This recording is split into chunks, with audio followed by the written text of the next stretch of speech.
មិត្តភាពឲ្យតែយើងចេះរក្សាហើយនឹងឲ្យតម្លៃគ្នាទៅវិញទៅមកមិត្តភាពរបស់យើងបានយូរអង្វែងតែម្ដងខ្ញុំជាមួយនឹងមិត្តភ័ក្តិរបស់ខ្ញុំម្នាក់នេះគឺស្គាល់គ្នាតាំងពីតូចៗធ្លាប់រត់លេងជាមួយគ្នាប៉ុន្តែរហូតដល់ឥឡូវមិត្តភាពរបស់យើងគឺនៅតែដដែលដោយសារអីការឲ្យតម្លៃនិងគោរពគ្នាទៅវិញទៅមកនឹងឯងគេដឹងថាខ្ញុំចូលចិត្តផ្កាចម្ប៉ាផ្ទះគេមានផ្កាចម្ប៉ាមានណាគេបេះមកឲ្យលើមកថងតែម្ដងអរគុណសម្រាប់ទឹកចិត្តហើយម្ចាស់ផ្ទះនេះមិនទាន់នឹងបើកទ្វារផងគេយកផ្កាមកឲ្យទង្វើនេះតិចតួចទេប៉ុន្តែអាចធ្វើឲ្យខ្ញុំមានស្នាមញញឹមពេញមួយថ្ងៃតែម្ដងខ្ញុំសប្បាយចិត្តនៅពេលដែលមិត្តភ័ក្តិរបស់ខ្ញុំមិនភ្លេចខ្ញុំហើយនៅតែរាប់អានខ្ញុំរហូតហើយមិនត្រឹមតែមិត្តភ័ក្តិម្នាក់នឹងទេមានអ្នកនៅចិត្តផ្សេងទៀតឲ្យតែគេមានរបស់អីញ៉ាំឆ្ងាញ់អញ្ចឹងភាគច្រើនគេខលហាគេ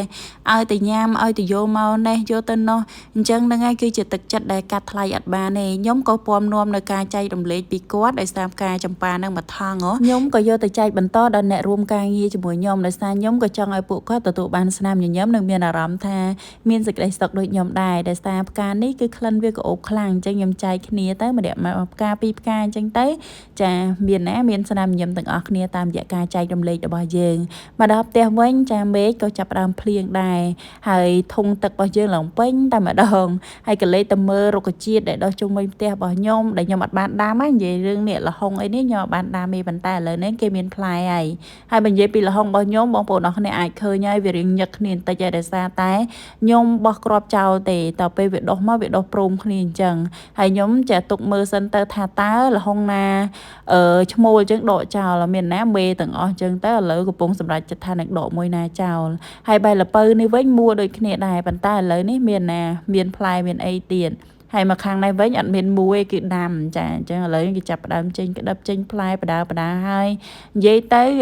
ខែភ្លៀងនិយាយពីដំណាំរបស់យើងល្អលឿនខ្លាំងមែនទែនតែម្ដងហើយរឹតតែល្អទៀតហ្នឹងគឺស្មៅគ្រាន់តែឃើញស្មៅនេះហើយតុនដៃតុនជើងតែម្ដងបងប្អូនឯងព្រោះច្រើនខ្លាំង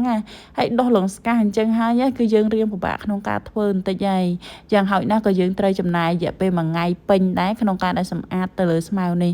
ឬក៏ជួនកាលអាចចូលដល់2ថ្ងៃណាបើសិនជាស្មៅខ្លះវាពិបាកដកខ្លាំងណា